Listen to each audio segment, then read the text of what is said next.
Student आज हम question number 2 का फोर्थ पार्ट पढ़ेंगे। पहले क्वेश्चन पढ़ेंगे। एक रेलगाड़ी 480 किलोमीटर की दूरी समान चाल से तय करती है। इसकी चाल 8 किलोमीटर पर घंटा कम होती है। चाल हमने कम करनी है तो उसी दूरी को तय करने में 3 घंटे अधिक लेती है। तो ये ऐसे ही होता है, अगर चाल कम होगी तो समय ज़्यादा लगता है। तो आपको यहाँ पे रेलगाड़ी की चाल ज्ञात करनी है, ठीक है। तो आंसर करेंगे। सबसे पहले हम लिखेंगे दूरी कितनी है।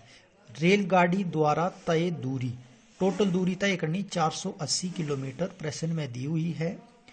अब हमें समय हम यहाँ देखते हैं। मानना पड़ेगा। मान लो समान चाल से लिया गया समय x घंटे हमने मान लेना है।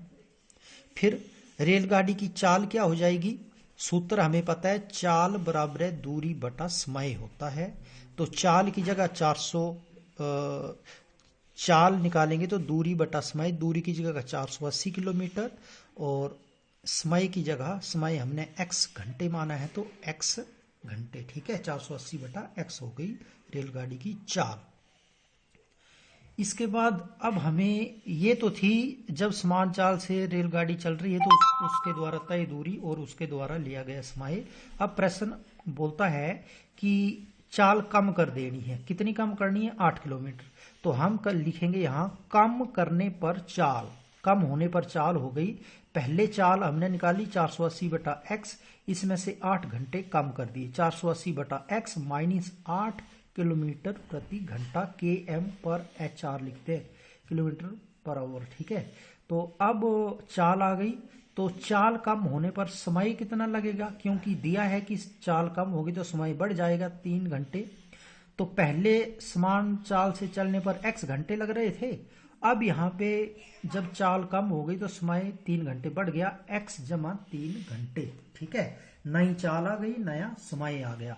अब सूत्र है दूरी, और उसमें हम साइंस में भी पढ़ते हैं और मैथ में भी आता है, चाल गुणा समय जो है वो दूरी के बराबर होता है, ठीक है। तो चाल की जगह हम नई चाल लिख देते हैं 480 बटा x माइनस 8, ये लिख दी, और समय x प्लस 3 और दूरी तो 480 ही रहेगी। अब यहाँ पे ये समीकरण है, इसको हल करेंगे। चार संख्याएं भी है इसमें। तो यहाँ पर पहली ब्रैकेट में 480 बटा x माइनस 8 है। यहाँ पे 8 का बटा कुछ नहीं है, यहाँ पे आप लघुत्तम लेंगे तो x इसका एलसीएम आ रहा है ना। तो 480 का 480 और ये x इधर मल्टीप्लाई हो रहा है तो माइनस 8x और बटे का में x आएगा, गुणा x प्लस 3 बराबर 480, ऐसे ही आ गया। सॉल्ट कर रहे हैं इसको। अब हम क्या करेंगे, ऊपर वाली 2 ब्रैकेटें हैं, एक ब्रैकेट 2 ब्रैकेट, इनको मल्टीप्लाई करेंगे। पहले 480 के साथ x को मल्टीप्लाई किया तो 480x, फिर 480 के साथ 3 को मल्टीप्लाई किया तो 1440 आता है। मल्टीप्लाई कर सकते हैं आप अलग से। फिर अब 480 के साथ मल्टीप्लाई कर दिया। अब दूसरी संख्या है माइनस 8x के साथ x को मल्टीप्लाई किया तो माइनस 8x की घात 2, माइनस 8x के साथ 3 को किया तो माइनस का 8 दिया 24x ओवर x का x आ जाएगा, इक्वल टू 480। ये हमारी दूरी है। अब हम क्या करेंगे, यहाँ पर इसको हम बज्र गुणा भी बोलते हैं। x जो है वो ऊपर चला जाएगा यहाँ ऐसे। तो हमारे पास, हम इसको भी रीअरेंज कर लेंगे। माइनस 8x स्क्वायर को पहले लिखा, प्लस ये 480x है और ये माइनस 24x है। ये समान चर वाले हैं तो इनको हम माइनस कर सकते हैं। 480 में से 24x माइनस करेंगे तो 456x, और आप अगर डायरेक्ट नहीं हो रहे हैं 10 तो आप अलग से भी माइनस कर सकते हैं। 456x आएगा, प्लस 1440 इक्वल टू, ये x ऊपर गया तो ये 480x बन गया, ठीक है। अब हम क्या करेंगे, हमने ये x वाली जो संख्या इसको भी बाईं तरफ ले आना है, ठीक है, बाईं तरफ ले आना है। Minus 8x square plus 456x minus 480x, हमने ये 480 को भी इधर ले आया और x के साथ इकट्ठा रख दिया और प्लस का 1440 ऐसे ही आ गया और इक्वल टू 0, क्योंकि 400x जो है वो पहली साइड को ट्रांसफर हो गया, तो यहाँ कुछ नहीं बचा है, शून्य बचा है। ठीक है, -8x² और यहाँ पर 456x और 480x है। इन दोनों को हम माइनस करेंगे तो आंसर आएगा -24x। 456 छोटा है, 480 बड़ा है, माइनस का चिन्ह है तो माइनस का उत्तर आ रहा है इधर, है ना, -24x माइनस करके +1440 = 0। अब हम यहाँ पे देखते हैं कि इन सब में यहाँ भी -8 आएगा, ये भी 8 थी, ये 24 होता है, ये भी 8 के साथ 8 का मल्टीपल है ना, तो 8 कॉमन ले लेते हैं और सभी -8 कॉमन ले लिया, तो -8x² से -8 गया तो x² बचा। ठीक है, और यहां से गया तो 3x बचा, यहां 180 बचा। ठीक है, = 0। अब ये -8 जो है ये गुणा की रकम है, इसको अगर हम 0 की तरफ भेज देंगे तो ये बटे में चला जाएगा और बन जाएगा 0/8। ऐसे इस साइड 0/8 बन जाएगा और 0/8 आंसर 0 ही होता है, क्योंकि गुणा की रकम है तो बटे में जाएगी ना, तो 0/8 हो जाएगा। यहाँ पे -8 पहले भेजेंगे तो ये 0/8 बन जाएगा, तो हमारे पास 0 ही बन जाएगा, तो x² + 3x -180 आया है। अब हम क्या करेंगे, तो घात समीकरण हल करेंगे यहां से आगे। देखिए -180 और यहां का गुणांक कुछ नहीं है तो 1 है, तो हम बीच वाली जो संख्या है ना ये -3x, इसको तोड़ेंगे और इस प्रकार से तोड़ेंगे इसको कि गुणा करके जमा को बोलते हैं सम ऑफ रूट और गुणा को बोलते हैं प्रोडक्ट ऑफ रूट। ठीक है, तो जमा करके आना चाहिए 3 और गुणा करके क्या आना चाहिए -180। तो हम डायरेक्ट नहीं कर पाते हैं, तो हमने लास्ट की संख्या जो है 1 × 180 को यहाँ पे मैंने भाज्य गुणनखंडन करा है। 2 से 90 आएगा, 2 से 45, फिर 3 से कटेगा तो 15, 3 से 5 और 5 कट जाता है। ठीक है, तो ये 5 × 3 15 और 3 × 2 6 और 6 दूने 12। अब हम यहाँ पे देखते हैं दो संख्याएं आई है, एक है 15 और एक है 12।